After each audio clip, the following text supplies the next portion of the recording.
এই 60 লাখ টাকা যদি ইলিয়াস প্রমাণ করতে না পারে, আমি অভিশাপ দিলাম ও যেন এর প্রভাব যেন ওর পরিবারের উপর পড়ে। আমার ফ্যামিলি ক্ষতিগ্রস্ত হয়েছে এই প্রভাব, আমার আত্মীয় স্বজন সবাই বলে আমি অনেক টাকার মালিক হয়ে গেছি। ওর পরিবার, ওর সন্তান, ওর স্ত্রী যেন আল্লাহ ওদের উপরে এই বিচার করে।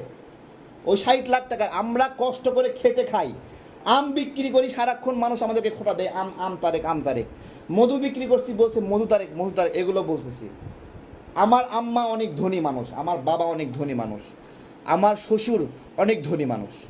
আমার পৈতৃক আমাদের বাড়ি হলো তিনটা বাড়ি আমাদের, এবং একটা বাড়ি হলো 3 তলা, আর একটা বাড়ি 1 তলা, ওইটাতে 9টা রুম, আর একটা গ্রামের বাড়ি আছে।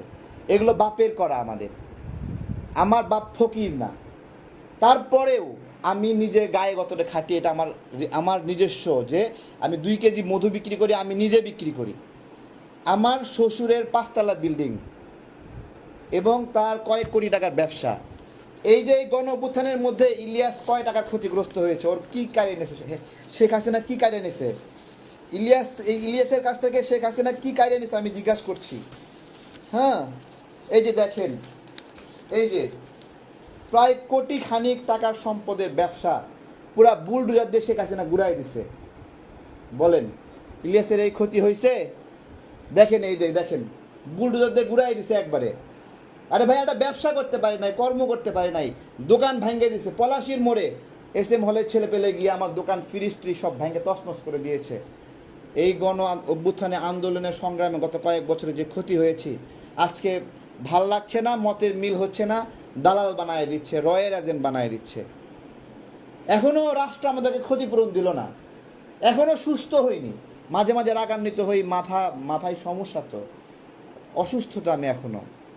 আমাদের কষ্টগুলোর কারণে ফ্রাস্ট্রেশন কাজ করে, যে এত নিপীড়িত হয়ে আমাদেরকে এই যে হ্যারাসমেন্টগুলো করছে।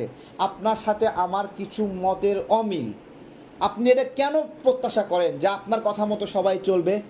আপনার চাকর নাকি আমরা? আপনার কথা মতো আমরা চলবো?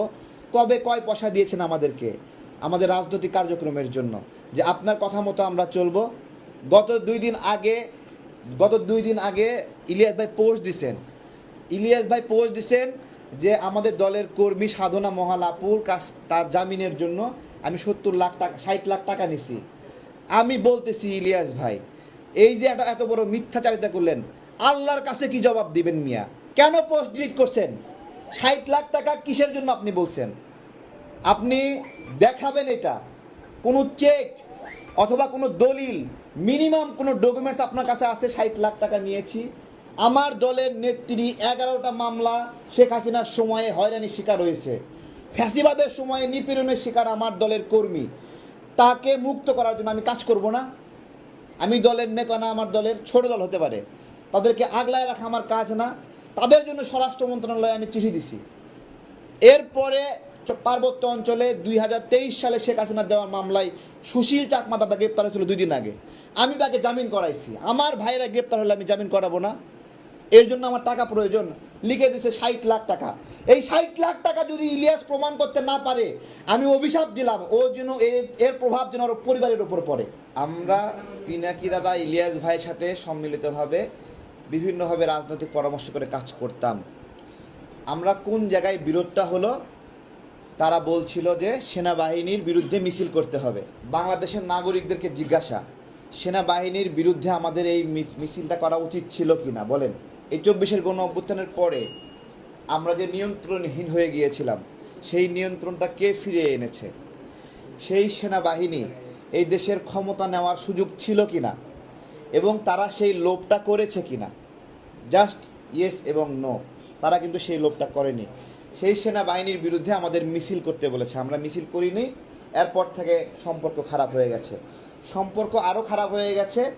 ইলিয়াস ভাইকে জিজ্ঞাসা করেছিলাম লাইভের মধ্যে, আপনি এবং পিনাকি দাদা একসাথে কি সেনাবাহিনীর বিরুদ্ধে প্রোগ্রাম দিয়েছেন? পিনাকি দাদা দেখলাম যে তার ফেসবুক পোস্টে দিছে ইলিয়াস এবং পিনাকি যৌথভাবে সেনাবাহিনীর বিরুদ্ধে মিছিল দিছে। আপনি কি এটা দিয়েছিলেন? ইলিয়াস ভাই বলতেছে না, আমি এটা দেই নাই। তাহলে পিনাকি দাদার কথাটা মিথ্যা হয়ে গেল।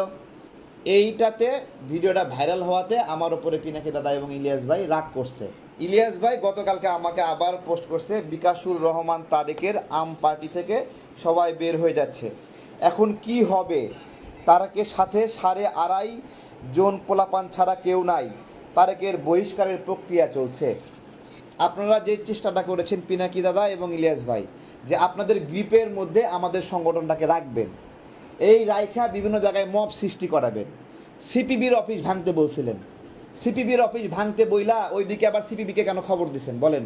সিপিবির প্রিন্সরে ওইদিকে খবর দিয়েছে তারেকরা এখানে অফিস দখল করতে আসবে, আর আমাদেরকে বলছে যে অফিস দখল করো। ওই দিন জাতিসংঘের মহাসচিব আসছে বাংলাদেশে, বলেন ওই দিন ইলিয়াস এবং পিনাকির কথা শুই না সিপিবির অফিসে আমরা হামলা করা ঠিক হইতো? বিশ্বের কাছে বাংলাদেশের বার্তা ভালো যায় তো?